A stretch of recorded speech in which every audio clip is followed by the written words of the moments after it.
তো ভাই জাস্ট কল্পনা করুন যে মানুষদের জায়গাটা যদি বাঁদররা নিয়ে নেয়, মানে মানুষদের সব ক্ষমতা বাঁদররা পেয়ে গেছে, তারা কথা বলতে পারছে, তারা মানুষের মতো চিন্তা করতে পারছে, তবে মানুষরা অর্থাৎ যে ক্ষমতার জন্যই আমরা সব থেকে ডমিনেন্ট পিসিস, সেই ক্ষমতাগুলোই আমরা যদি হারিয়ে ফেলি, চিন্তা করার ক্ষমতা, কথা বলার ক্ষমতা, তাহলে ব্যাপারটা কেমন হবে, সেই দুনিয়াটা কেমনই বা দেখতে হবে। ওয়েল, এই অদ্ভুত কথাগুলো শুনে আপনার মাথায় একটাই প্রশ্ন আসবে যে ওয়াই অ্যান্ড হাউ, বাদরেরা কেনই বা জায়গা নেবে আমাদের এবং কিভাবে নেবে। ওয়েল, এই ঝামেলাটা অনেক বছর আগে শুরু হয়েছিল যখন মানুষেরা অ্যালঝেইমার্স রোগের ওষুধ তৈরি করতে গিয়ে একটা ভুলবশত ভাইরাস তৈরি করে ফেলে, যে ভাইরাসটা মানুষদের থেকে তাদের সেই ক্ষমতা, সেই শক্তিটা নিয়ে নেয় এবং কিছু শিম্পাঞ্জিদের উপরে যে ওষুধগুলো এক্সপেরিমেন্ট করা হচ্ছিল তারা সেই ক্ষমতাগুলো পেয়ে যায়, অর্থাৎ মানুষদের মতন চিন্তা করা, কথা বলা ইত্যাদি। ওয়েল বন্ধুরা, কথা হচ্ছে kingdom of the planet of the apes সিনেমাটাকে নিয়ে, এবং এটা এই প্ল্যানেট অফ দ্য এপস সিরিজের 4th ইনস্টলমেন্ট অর্থাৎ 4 নম্বর পার্ট।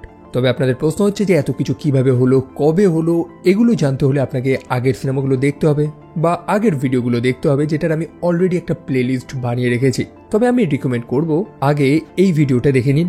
এই ভিডিওটা দেখলে আপনার মনে কিউরিওসিটি তৈরি হবে, আপনার জানার ইচ্ছে তৈরি হবে যে আসলে কি ঘটেছিল, তারপর নয় সেই গল্পটা প্রথম থেকে দেখবেন। এই সিনেমার পরিচালক হচ্ছে ওয়েস বেল, যিনি মেজ রানার সিরিজের সিনেমাগুলো পরিচালনা করেছিলেন, সেগুলো দেখতে পারেন। সেটারও একটা আলাদা প্লেলিস্ট বানানো রয়েছে আমার, সেটারও লিঙ্ক আমি দিয়ে দিচ্ছি। অ্যান্ড আমার ফার্দার বকবকুনি কমিয়ে এবার সিনেমার এক্সপ্লেনেশন শুরু করছি।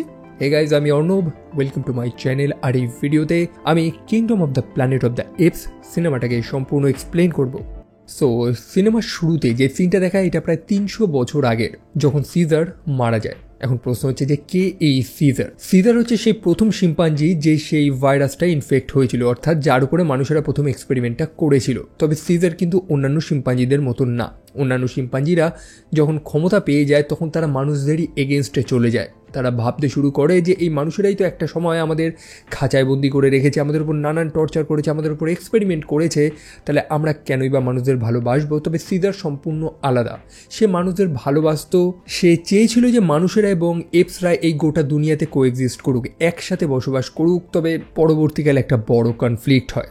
যাই হোক, যেহেতু সিজার এই প্রত্যেকটা এপসকে একত্রিত করেছিল, সিজারের সেই পুরনো ডায়লগ এপ স্ট্রং টুগেদার, তার ভালোবাসা, তার নেতৃত্বে সেই অন্যান্য এপসরা শান্তি, জয়ের এক চরম শিখরে গিয়ে পৌঁছায়। তবে সিজার তো মারা গিয়েছিল, যেটা আমরা দেখেছিলাম আগে। সেখানে আমরা একটা চিহ্নও দেখতে পাই, সেটা হচ্ছে একটা গ্রুপের চিহ্ন, যে গ্রুপটাকে বলা হয় অর্ডার অফ সিজার, অর্থাৎ সেই মানুষগুলো যারা সিজারের বাণীগুলোকে চারিদিকে ছড়ায়, সিজারের মতবাদে বিশ্বাস করে, মোটমাট সিজারের দলে। তবে সময় তো পেরিয়ে গেছে, প্রায় 300টা বছর এখন পেরিয়ে গেছে। বর্তমানে এই এপসগুলো কি ঠিক তেমনই আছে যেমনটা সিজার তাদের হতে বলেছিল? ওয়েল, এই স্থানটা হচ্ছে লস অ্যাঞ্জেলেসের একটা রুমস। বিল্ডিংগুলো পরিত্যক্ত শ্যাওলা পড়ে গেছে এবং সেখানে আমরা 3টে শিম্পাঞ্জিকে দেখতে পাই। এই গল্পের মেইন ক্যারেক্টার অর্থাৎ নোয়া, বাই দ্য ওয়ে নোয়ার মুখটা অনেকটা সিজারের মতনই। যাই হোক, নোয়ার সাথে রয়েছে তার 2 বন্ধু আনিয়া এবং সোনা। তারা গেছে ইগলের ডিম জোগাড় করতে। অ্যাকচুয়ালি তাদের একটা ক্ল্যান রয়েছে, ইগল ক্ল্যান। যেমনটা আমরা জানি যে আগেকার দিনে মানুষদেরও আলাদা আলাদা গোষ্ঠী, ট্রাইব ছিল, তেমনি এই শিম্পাঞ্জিগুলোরও আলাদা আলাদা ট্রাইব রয়েছে এবং এদের মধ্যে ঝামেলাও রয়েছে। সো এই ইগল ক্ল্যানের এপসগুলো ইগলের ডিম চুরি করে, তারপর সেটা থেকে যে পাখিটা বেরোয় সেটাকে পোষ মানায়। সো এরকমভাবেই তারা ইগলের ডিম চুরি করতে গেছে। তবে একটা বাসায় সে মাত্র 3টে ডিম খুঁজে পায়। তো অবশ্যই রয়েছে তো 3জনের 3টে ডিম, তবে না, তাদের কিছু রুলস রয়েছে। তারা সেই বাসা থেকে প্রত্যেকটা ডিম চুরি করতে পারবে না, অন্তত একটা ডিম তাদেরকে রেখে যেতে হবে। তারা যদি এরকমই প্রত্যেকটা ডিম চুরি করে নেয় তাহলে ইগল আসবে কোথা থেকে? তো নোয়া সেখানে স্যাক্রিফাইস করে এবং তার 2 বন্ধুকে বলে যে তারা 2টো ডিম নিয়ে নিক। যদিও তার মনটা খারাপ, তবে সে অনেক ভালো। এবং কিছু সময় পরেই সে আর একটা ইগলের বাসা দেখতে পায়। নোয়া তো একদম মনস্থির করেই নিয়েছে যে সে খালি হাতে বাড়ি ফিরবে না। তবে সেই বাসাটা অনেক উঁচুতে এবং নোয়া তখন তার এনার্জি, তার এজিলিটির পরিচয়টা দেয়। অন্যান্য এপসরা যে কাজটা করতে খুবই ভয় পায়, তবে নোয়া সেটা করে দেখায় এবং সে ফাইনালি একটা ডিম জোগাড় করেই নেয়। তো এরপরে তারা তাদের ঘোড়ায় চেপে তাদের বাসস্থানে ফিরছে। তবে সেই মুহূর্তে তারা যেন কিছু একটা লক্ষ্য করে, কিছু না বরং কাউকে একটা লক্ষ্য করে, আর সেটা আর কেউ না, সেটা একটা মানুষ ছিল। মানুষগুলোকে এই ট্রাইবের বা এই ক্ল্যানের লোকেরা ইকো বলে, ইকোস, এবং তারা মানুষদের থেকে একটু দূরত্ব বজায় রেখেই চলে। সো ইউজুয়ালি মানুষেরা চুরি ঝামারি এইসবই করে বেড়ায়, মানে নিজেদের পেট চালানোর জন্য। তো তাদের ক্ল্যানের নিয়ম রয়েছে যে ইকোসদের পিছু করতে না এবং এই টানেলটা ক্রস করতে না, মানে যেখানে ইকোসরা থাকে। তারা সেখানে মানুষদের একটা কাপড়ও পায়, যেটা নিয়ে তারা তাদের নিজস্ব বাসস্থানে ফেরে। তাদের সেই গ্রাম, দুর্দান্ত একটা গ্রাম, বেশ দেখতে সুন্দর, যেগুলো বেসিক্যালি মানুষদের বানানো সেই পরিত্যক্ত টাওয়ারের উপরেই বানানো হয়েছে। তারপর নোয়া এসে তার মায়ের সাথে সাক্ষাৎ করে। যেমনটা বললাম প্রতিটা এল্ডার ক্ল্যানের সেই এপসগুলোর কাছে একটা করে ঈগল থাকে, ঈগল পাখি, সেই জন্যই তো সেটা ঈগল ক্ল্যান।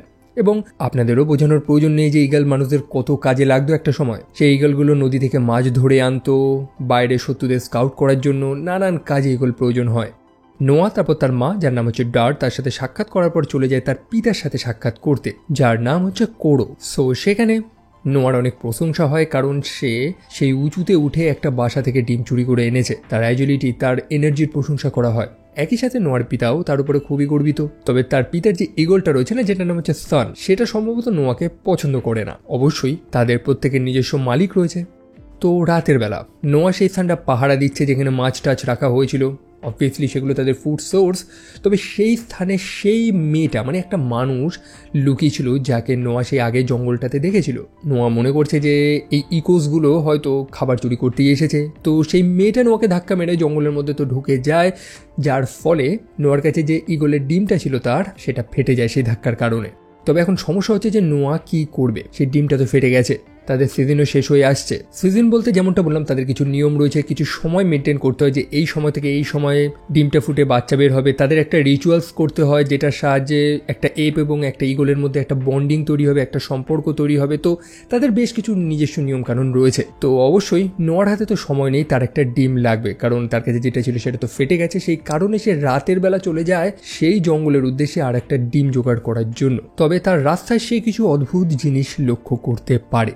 সেই স্থানে যে পাহারা দিচ্ছিল তাদেরই একজন লোক, সে আহত, তার পিঠে কেউ ছুরি মেরেছে। কে মেরেছে তাহলে? নোয়া লুকিয়ে পড়ে এবং দেখতে পায় যে অন্যান্য এফজের একটা গ্রুপ ঘোড়ায় চেপে সেই স্থানে আক্রমণ করেছে।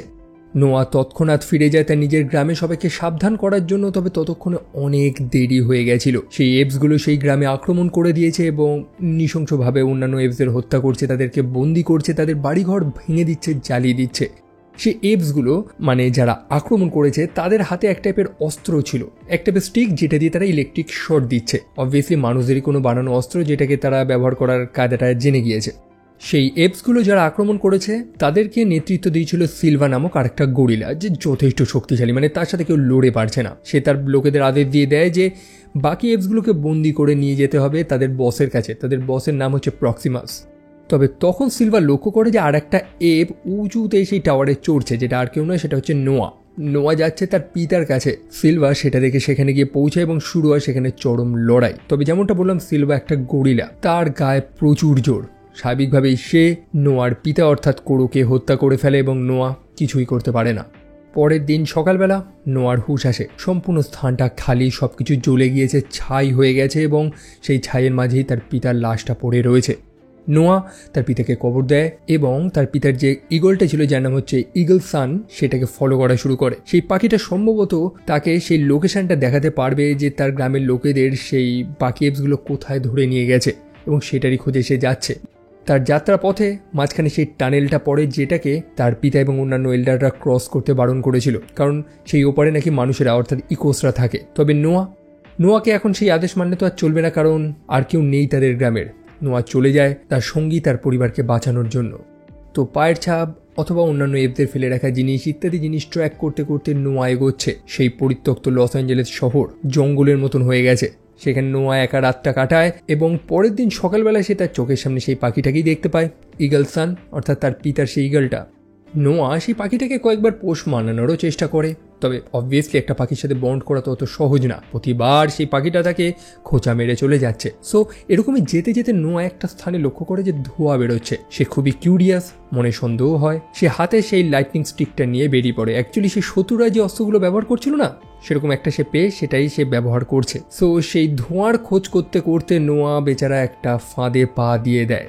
সেই পাহাড়ের নিচে একটা গুহার মতন স্থানে গিয়ে সে পড়ে যায়। তবে সেখানে একটা ওরাং ছিল, যে অবশ্যই নোয়ার শত্রু না, বরং সে খুবই ফ্রেন্ডলি। নোয়া বুঝতে পারে যে সেই ওরাংটা তাকে সাহায্য করারই চেষ্টা করছে এবং তার যে গ্রাম বা তার যে প্রিয়জনরা ছিল তাদের উপরেও আক্রমণ হয়েছে। একই সাথে সেই ওরাং, যার নাম হচ্ছে রাকা, সে হচ্ছে একটা স্কলার, যথেষ্ট শিক্ষিত। মানুষদের বানানো বইগুলো থেকে সে যথেষ্ট জ্ঞান অর্জন করেছে এবং সে খুবই ইন্টারেস্টেড নোয়াকেও সেই পৌরাণিক শিক্ষাগুলো দেওয়ার। তবে নোয়া সেগুলো জানতে তেমন উৎসুক না, কারণ তার ফার্স্ট প্রায়োরিটি হচ্ছে তার নিজের পরিবার, অর্থাৎ তার মা, তার বন্ধুদের বাঁচানো।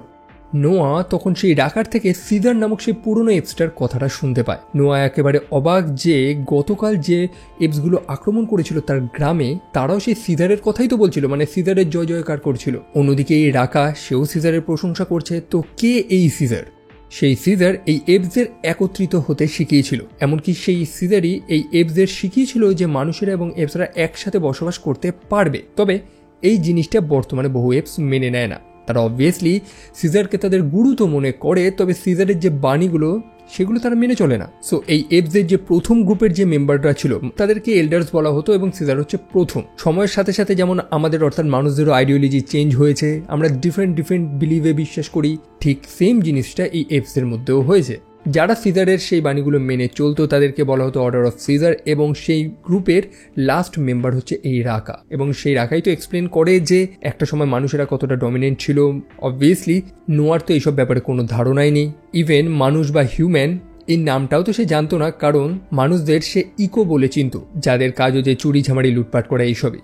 সো আমরা যদি রাকার নজরে এই গোটা দুনিয়াটাকে দেখি তাহলে ইকোসরা হচ্ছে বেসিক্যালি রাস্তার সেই কুকুর বিড়ালদের মতনই। তো যাত্রাপথে নোয়া সেই মানুষটাকে আবারও দেখতে পায় যেটাকে সে তার গ্রামে দেখেছিল। নোয়া বুঝতে তো পারে যে সেই মানুষটা প্রথম থেকে তাকে ফলো করে যাচ্ছে, লুকিয়ে লুকিয়ে তার উপর নজর রাখছে। কেন সেটা সে এখনো জানে না। অন্যদিকে যাত্রাপথে সে রাকার সাথে তার গ্রামের তাদের সংস্কৃতিটাকে শেয়ার করে যে তারা কেন এই গল্প, সে তাদের মধ্যে বন্ডিং তৈরি করার জন্য একটা গান করতে হয়। রাকা তাকে সেই গানটা গাইতে বলে, তবে নোয়া সেই গানটা গায় না, কারণ সে মনে করে যে তার পিতা সেই গানটা গাইতে এক্সপার্ট, এই ক্ষমতাটা তার পিতারই আছে। তো সে তার পিতাকে অসম্মান করতে চায় না বলেই সে গানটা গায় না। সো রাতের বেলা তারা একটা জায়গায় আশ্রয় নিয়েছে, ক্যাম্প ফায়ার খাটিয়েছে, এবং সেই মেয়েটাকে ফাইনালি তারা দেখতে পায়। এবং এবার সেই মেয়েটার পালানি তাদের সামনে এসেছে। সম্ভবত তার খাওয়ার প্রয়োজন, তার ঠান্ডাও লাগছে, তার একটা বস্ত্র প্রয়োজন। রাকা তখন নোয়াকে বলে যে সিজার কতটা দয়ালু ছিল, সে কিভাবে প্রত্যেককে সমান নজরে দেখত। কথা অনুযায়ী নোয়া সেই মানুষটাকে খাদ্য বস্ত্র দেয়, মানে সেই মেয়েটাকে। তারা সেই মেয়েটার একটা নামও দেয়, সেটা হচ্ছে নোভা।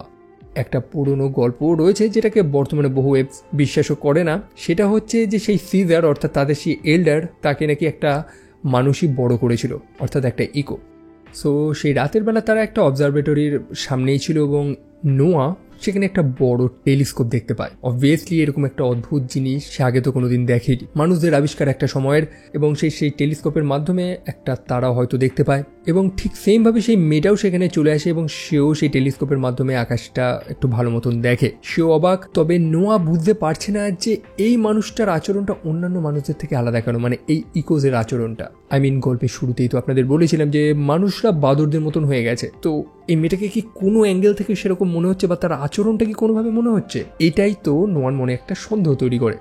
যাই হোক, তারা আবার যাত্রা শুরু করেছে এবং সেই মেয়েটাকেও তারা তাদের সাথে রেখেছে। যেতে যেতে তারা সেখানে বাকি কিছু ইকোসদের দেখতে পায়, বাকি কিছু মানুষ। তারা আবার সেই মেয়েটার মতন না, এই মানুষগুলো একদম সেই আদিম যুগে ফিরে গিয়েছে। নোয়া সেখানে তাদের থেকে আলাদা হয়ে যায়, কারণ তার গন্তব্যস্থল আর বেশি দূরে না, তাকে তার পরিবারের কাছে যেতে হবে। অন্যদিকে রাকার সাথে রয়েছে সেই মেয়েটা। রাকা মেয়েটাকে জানায় যে এই মানুষগুলোই তো তার পরিবার এবং তার অবশ্যই এই মানুষগুলোর কাছেই ফিরে যাওয়া উচিত। তবে সেই মুহূর্তে সেখানে সেই এপসগুলো আক্রমণ করে দেয়, যারা প্রথমে সেই গ্রামে আক্রমণ করেছিল, যাদেরকে লিড করছিল সিলভা নামক একটা গরিলা। এবং প্রথম থেকে আমরা শুনে যাচ্ছি যে তারা একটা স্পেসিফিক মেয়েকে খুঁজছে, সম্ভবত এই মেয়েটাই। তবে কেন? যাই হোক, সেই মেয়েটা কোনো মতে লুকিয়ে রয়েছে বড় বড় ঘাসগুলোর মাঝখানে। নোয়া যখন দেখতে পায় যে সেখানে উপস্থিত অন্যান্য মানুষগুলোর উপর আক্রমণ হয়েছে, তখন সে চলে যায় সেই মেয়েটাকে বাঁচানোর জন্য। তবে সেই মেয়েটা তো কোনো আওয়াজ করতে পারছে না, কারণ বাকি এপসগুলো তার আশেপাশে রয়েছে। অবশেষে সে কোনো উপায় না পেয়ে নোয়ার নাম ধরে ডাকে, রীতিমতো চেঁচায়, যেটা সবাইকে অবাক করে দেয়। প্রথমে তো আমি বলেছিলাম যে মানুষেরা কথা বলার ক্ষমতা হারিয়ে গেছে, তবে আগের সিনেমাতেও হিন্দি দিয়েছিল যে এরকম বহু মানুষ রয়েছে যারা এই ভাইরাসে ইমিউন হয়ে গেছে, অর্থাৎ তাদের মধ্যে মানুষদের সব ক্ষমতাই রয়েছে। সো সময় মতন নোয়া তো তাকে বাঁচিয়ে নেয়। পরে সে রাকার সাথে সাক্ষাৎ করে এবং রাকা তার কথা বিশ্বাসই করছে না যে দূর, এই মানুষগুলো কথা বলতে পারে নাকি। তবে মেয়েটা জানায় যে হ্যাঁ, সে কথা বলতে পারে এবং তার একটা নামও রয়েছে, সেটা হচ্ছে মেই। সে একটা মেয়ে এবং তার নাম হচ্ছে মেই। সে সত্যি কথা জানায় যে সে ইচ্ছে করেই চুপচাপ ছিল, কারণ তার মা তাকে বলেছিল অ্যাকচুয়ালি সে যতদিন চুপ থাকবে সে ততদিন সেফ। এবং মেয়ে জানে যে নোয়ার বন্ধুদের, তার পরিবারকে কোথায় নিয়ে যাওয়া হয়েছে। যে স্থানে নিয়ে যাওয়া হয়েছে সেখানে একদা মানুষেরা বসবাস করত, এবং মেয়েও সেখানে যাচ্ছে তার মতনই বাকি মানুষদের খোঁজার জন্য। বেসিক কথাই হচ্ছে যে মেয়ে নোয়ার সাহায্য চায়। যাই হোক, পরের দিন তারা জার্নি করছে। নদীর উপরে একটা কাঠের ব্রিজ ছিল বাঁশের, এবং সেটাকে তাদের ক্রস করতে হবে। অন্যদিকে সেই সিলভা তার বাকি লোকজনদের নিয়ে তো সেখানে একটা ফাঁদ পেতে রেখেছে। তো তাদের পালানোর আর কোনো রাস্তা ছিল না। বেচারা নোয়া, সেও কিছু করতে পারলো না। অন্যদিকে সেই মেয়েটাকে বাঁচানোর জন্য রাকা নিজের জীবনটা দিয়ে দেয়। অবশেষে নোয়া এবং মেয়েকে সেই এপসগুলো নিয়ে চলে যায় বিচের ধারে, সমুদ্রের ধারে। সেখানে এক টাইপের শিপইয়ার্ড ছিল, যেখানে সেই এপগুলো একটা সেটেলমেন্ট বানিয়েছে। পরিত্যক্ত জাহাজগুলোর মধ্যেই তারা বসবাস করছে, এবং সেখানে বহু এপকে বন্দি করে রাখা হয়েছে, যাদেরকে আলাদা আলাদা ক্ল্যান থেকে কিডন্যাপ করে রাখা হয়েছে। এবং নোয়াও সেখানে তার পরিবারের সাথে সাক্ষাৎ করে ফাইনালি। তবে মেয়েকে একটা ঘরে রাখা হয়েছে, যেখানে বহু যন্ত্রপাতি রয়েছে, অবশ্যই যেগুলো মানুষেরা বানিয়েছিল, এবং এই যন্ত্রগুলো ইউজ করেই এই এপগুলো অস্ত্র বানিয়েছে। সো সেই ঘরে মেয়ে আর একজন মানুষকে দেখতে পায় ঠিক তার মতন, সেও কথা বলতে পারে, সেও ইমিউন, যার নাম হচ্ছে ট্রিভান্থান। ট্রিভান্থান সেই এপসগুলোকে বা তাদের যে লিডার, যার নাম হচ্ছে প্রক্সিমাস, তাকে রোমান হিস্ট্রি মানে পুরনো মানুষদের ইতিহাসগুলো পড়ে পড়ে শোনাচ্ছে, তাদেরকে আরও এডুকেট করছে, শিক্ষিত করছে। অন্যদিকে মেয়ে জানিয়ে দেয় যে সে হচ্ছে সেই মানুষ যে এই এপসগুলোকে কোনো সাহায্য করছে না। বেসিক কথা হচ্ছে ট্রিভান্থান সম্পূর্ণভাবে এপসদের সাহায্য করছে, সে এপসদেরই দলে। সো তারপরে আমরা সেই এপসগুলোর বসকে দেখতে পাই, অর্থাৎ প্রক্সিমাস সিজার, যে সেখানে উপস্থিত এপসদের সেই পুরনো যে সিজার ছিল না, তার বাণীগুলো শোনায়। সে কীভাবে এপসদের একত্রিত করেছে, তাদের সেই বাণীটা, অর্থাৎ এপ স্ট্রং টুগেদার, এগুলো শোনাতে থাকে। সেই প্রক্সিমাস, সেও নিজের নাম সিজারই রেখেছে, এবং সে নিজেকে সেই সিজার মনে করছে। অ্যাকচুয়ালি সে হচ্ছে একটা ডিকটেটর, একজন রাজা, যে জোর জুলুম করে তার রাজত্ব চালাচ্ছে। সেখানে মানুষদের একটা ভল্ট ছিল। এখন সেই ভল্টের মধ্যে কি আছে সেটা তো কেউ জানে না, এবং আপনারাও জানেন যে ভল্টের দরজা এমনটাই শক্তপোক্ত হতো যেগুলোকে খোলা অত সহজ না, মানে সেগুলো লিটারেলি পরমাণু বোমাও সার্ভাইভ করতে পারতো। প্রক্সিমাস মনে করে যে সেই ভল্টের দরজার ওপারে এমন কিছু জিনিস আছে, এমন কিছু মানুষদের আবিষ্কার রয়েছে, যেটা এই এপদের সম্পূর্ণ ভবিষ্যৎ পরিবর্তন করে দেবে। তবে সেই ভল্টের দরজাটা তারা খুলবেই বা কী করে? তারা চেন টেনে, বারুদ টারুদ দিয়ে সেই দরজাটা জ্বালিয়ে নানান চেষ্টা করেও সেই ভল্টের দরজা তো খুলতে পারছে না। অবভিয়াসলি এই বারুদগুলো তো এই এপসরা বানায়নি, মানুষদেরই ফেলে রাখা জিনিস থেকে ব্যবহার করছে। যাই হোক, সেই দরজা তো খোলা সম্ভব হলো না। মেয়ে তখন ট্রিভান্থানকে বোঝানোর চেষ্টা করে যে সেই দরজার উপরে মানুষদের সব আবিষ্কারগুলো রয়েছে, এবং সেইগুলো সেই এপদের দেওয়ার চেষ্টা করছে, সেটা কি ঠিক? অন্যদিকে ট্রিভান্থান, তার কোথাও যুক্তি আছে। অ্যাকচুয়ালি সে ভীত, সে ভয় পেয়ে রয়েছে। সে বলছে যে এই গোটা দুনিয়াতেও মানুষেরা হারিয়ে ফেলেছে অলরেডি, এটা এখন সেই এপসদের দুনিয়া, তাই আমাদের এখন সেইভাবেই চিন্তা করতে হবে, তারা যেটা বলছে সেটা মানতে হবে। তবে মেয়ে সেটা একদমই মানছে না। পরে সেই মেন ভিলেন, অর্থাৎ প্রক্সিমাস সিজার, সে মেয়ে এবং নোয়াকে আমন্ত্রণ জানিয়েছে লাঞ্চে। দেখুন, এটা তো শিওর যে প্রক্সিমাস সেই ভল্টের মধ্যে যে জিনিসটা আছে সেটা পেতে চায়, যেটাকে সে ইভলিউশন বলছে। অ্যাকচুয়ালি মানুষরা তো প্রথম থেকেই এরকম ছিল না, সময়ের সাথে সাথে আমরা নতুন জিনিস আবিষ্কার করেছি, প্রযুক্তিটাকে একদম আয়ত্ত করে নিয়েছি। তবে প্রক্সিমাস জানায় যে তার হাতে অত সময় নেই। ইভলিউশন এটা অনিবার্য, তবে এটাতে সময় লাগে, অনেক অনেক বছর লাগে। তবে সেই ভল্টের মধ্যে যে জিনিসটা আছে সেটা এই এপদের কয়েক যুগ এগিয়ে দেবে, তাদের আর এত বছর অপেক্ষা করতে হবে না। একই সাথে প্রক্সিমাস, সে তো অমরও না, সে জীবিত থাকতে থাকতে সেই প্রযুক্তিটা পেতে চায়। আমরা এটাও জানতে পারি যে মেয়ে নামক সেই মেয়েটা অনেক কিছু লুকিয়ে রেখেছে। অ্যাকচুয়ালি নোয়া এবং বাকি এপদের সাথে সাক্ষাৎ করার আগে সে অন্যান্য কিছু মানুষদের সাথে ছিল, যাদেরকে এই প্রক্সিমাসের এপরা হত্যা করে ফেলেছিল। তাদের কাছ থেকে সে একটা ম্যাপও পেয়েছে। সেই প্রথম থেকেই দেখছিলাম না যে এই এপগুলো একটা মেয়েকে খুঁজছে, সম্ভবত সেই মানুষদের গ্রুপটা থেকেই মেয়েটা পালিয়েছিল। তবে সেই এপগুলো হিউম্যান ভ্যালুস বুঝতে পারেনি, তারা বুঝতে পারেনি যে মানুষেরা তাদেরকে কি কি দিতে পারবে। তবে প্রক্সিমাস জানে, সেই কারণে সে মেয়ে এবং নোয়ার থেকে সাহায্য চাইছে। সে নোয়ার থেকে কেন সাহায্য চাইছে? নোয়া হচ্ছে স্মার্ট, স্কিলফুল, যে খবরটা সে পেয়েছে। এমনকি সেই ইলেকট্রিক স্টাফগুলো ছিল না, যে সেই লাঠিগুলো, সেরকম একটা জিনিস আমরা নোয়ার হাতেও দেখেছি। সেই স্টাফ যেটা খারাপ হয়ে গেছিল, নোয়া সেটাকে ঠিক করে নিজের থেকে ব্যবহার করছিল। তো এরকমই স্কিলফুল কিছু এপদেরও প্রয়োজন তার। একই সাথে প্রক্সিমাস নোয়াকে মগজধোলাই করতে থাকে যে যেভাবেই হোক এই মানুষদের বিশ্বাস করতে না। একটা সময় এই মানুষরা এই এপদের খাঁচায় বন্দি করে রাখতো, এবং প্রক্সিমাস আবার সেই খাঁচায় বন্দী হতে চায় না। সেই ভল্টের মধ্যে যে প্রযুক্তি রয়েছে সেটা মানুষদের হাতে আসার আগে তার হাতে আসা প্রয়োজন। যুগ পাল্টেছে, নতুন রাজত্ব তৈরি হবে, এপসদের দুনিয়া এখন এটা। বেসিক কথায় সে মানুষদের সম্পূর্ণভাবে ধ্বংস করে দিতে চায়। তবে সিজার এখন কি করবে? সে তো এই স্থানে বড় হয়নি, তাদের আলাদা ক্ল্যান ছিল, আলাদা গ্রাম ছিল, তাদের আলাদা সংস্কৃতি ছিল, তাদের ক্ল্যানটাকে ইগল ক্ল্যান বলা হতো। সে কি এই প্রক্সিমাসের দাসত্ব মেনে নেবে? তার মা, তার বন্ধুরা তো মেনে নিয়েছে, তবে সে এটা মেনে নেবে না, সেই নিয়মটা মানতে পারে না। তার পিতা তাকে ভিন্ন জিনিস শিখিয়েছিল, এবং সে তার পরিবারকে এখান থেকে মুক্ত করবেই। আর তখনই আমরা দেখতে পাই যে তার পিতার যে ইগলটা ছিল সেটা নোয়ার হাতে এসে বসে, অর্থাৎ সে নোয়ার বশ মেনে নিয়েছে। নোয়া লুকিয়ে লুকিয়ে মেয়ের সাথে সাক্ষাৎ করতে চলে যায়। নোয়া জানে যে সে মেয়েকে বিশ্বাস করতে পারবে না, তবে তাদের দুজনেরই লক্ষ্য এখন সেম, নোয়াকে এখান থেকে বেরোতে হবে এবং মেয়ে এখানে এসেছে কিছু একটা পাওয়ার জন্য, সেটা তাকে পেতে হবে। সেই ভল্টের মধ্যে কি আছে সেটা তো নোয়া জানে না। মেয়েকে প্রশ্ন করায় মেয়ে জানায় যে তার মধ্যে একটা বই আছে, যে বইটা মানুষদের সেই পুরনো ক্ষমতা অর্থাৎ কথা বলার ক্ষমতা ফিরিয়ে দিতে পারবে। সেটা নাকি একটা স্পেশাল বই, যদিও শুনতে জিনিসটা বড়ই অদ্ভুত। যাই হোক, সেই ভল্টে প্রবেশ করার একটা রাস্তা রয়েছে যেটা মেয়ে জানে, তবে সেটা সে একা করতে পারবে না। সেই কারণেই তো সে প্রথম থেকে নোয়ার সাহায্য চাইছিল। অন্যদিকে নোয়া চায় যে সেই ভল্টের ভেতরে যা জিনিস আছে সেটা সব কিছুই সমুদ্রের জল দিয়ে ভাসিয়ে দিতে, ধ্বংস করে দিতে, কারণ একটু আগে প্রক্সিমাস থেকে যে ভয়টা দেখিয়েছিল, প্রক্সিমাস যেভাবে গোটা দুনিয়াটাকে রাজ করতে চাইছে, সেই জিনিসটা সত্যি হরিফিক। যাই হোক, এবার প্ল্যানিং হচ্ছে। নোয়া তার বন্ধুদের একত্রিত করেছে, সেই বারুদগুলো চুরি করেছে যেটা দিয়ে তারা বোম বানাবে। নোয়া যথেষ্ট স্মার্ট এবং সে জানে যে কিভাবে তারের মধ্যে দিয়ে বিদ্যুৎ যায়, শক্তি যায়। এছাড়াও মেয়ে তাকে বুঝিয়ে দেয় যে কিভাবে এই বারুদগুলো দিয়ে বোম বানানো যায়, কিভাবে প্রচণ্ড চাপে এটা এক্সপ্লোড করে। নোয়া যথেষ্ট স্মার্ট, সে শিখতে চায় জিনিসগুলো। তাদের প্ল্যান হচ্ছে যে সেই বাঁধটাকে ধ্বংস করে দেওয়া, যে বাঁধটা দিয়ে তারা সমুদ্রের জলটাকে আটকে রেখেছে। জল একবার ভেতরে প্রবেশ করলে সেই ভল্টটাকে পুরো ভাসিয়ে দেবে সেটা। তবে টুভ্যান্টেন তাদের এইসব কাজ করতে দেখে নেয়। সে মেয়েকে বলতে থাকে যে তার কাছে একটা সুযোগ ছিল শান্তিতে বসবাস করার তার মতন, কিন্তু সে সেটা করেনি। টুভ্যান্টেন চলে যায় প্রক্সিমাসকে খবর দেওয়ার জন্য, আর তখনই মেয়ে তাকে হত্যা করে ফেলে। এবং এই দৃশ্যটা দেখে নোয়া এবং তার বন্ধুরাই অবাক হয়ে যায় যে অ্যাকচুয়ালি কি হচ্ছে। এটা তো একই প্রজাতি, তো এরা একে অপরকে কেন হত্যা করছে? অ্যাকচুয়ালি এদের প্রত্যেকের বয়স কম, সাদাসিধে, তবে পলিটিক্সটা এরাও বোঝা শুরু করছে। তো মেয়ের দেখানো সেই রাস্তা ধরে তারা ফাইনালি সেই ভল্টের পিছন সাইড দিয়ে এন্টার করে, ভেতরে প্রবেশ করে। চারপাশটা একেবারে নতুন এই এপসগুলোর কাছে। তবে মেয়ে জানে যে তাকে কি করতে হবে। যেমনটা বললাম যে তাদের যে গ্রুপটা ছিল তাদের কাছে ম্যাপ ছিল, তাদের কাছে জ্ঞান ছিল, নলেজ ছিল। সো মেয়ে তার কাজটা করতে চলে যায়। সেখানে একটা হার্ড ড্রাইভ ছিল হয়তো, যেটার মধ্যে প্রচুর ডেটা বা কিছু একটা ছিল যেটাকে মেয়ে নিতে এসেছে, যেটা এখন তার প্রয়োজন। অন্যদিকে সেই ভল্টের চারিদিকে বাকি অ্যাপসগুলো অর্থাৎ নোয়া এবং তার বন্ধুরা ঘুরে বেড়াচ্ছে। তারা মানুষদেরই বানানো এক একটা করে জিনিস দেখছে যেগুলো সত্যি অবাক করার মতন, এবং বাচ্চাদের কিছু বই খুঁজে পায়, যে বইতে তারা স্পষ্ট দেখতে পায় যে মানুষটা কীভাবে একটা সময় অ্যাপসদের খাঁচায় বন্দি করে রাখতো, শুধু অ্যাপস না, অন্যান্য প্রাণীদেরও। আমরা এটাও দেখতে পাই যে সত্যি সেই ভল্টের মধ্যে গোটা দুনিয়া চেঞ্জ করার মতন জিনিস ছিল। তার মধ্যে ছিল অস্ত্র শস্ত্র, কামান, যেটা প্রক্সিমাসের হাতে চলে আসলে সে সব কিছু জয় করে নিতে পারত। বেসিক্যালি সেটা একটা মিলিটারি ভল্ট ছিল।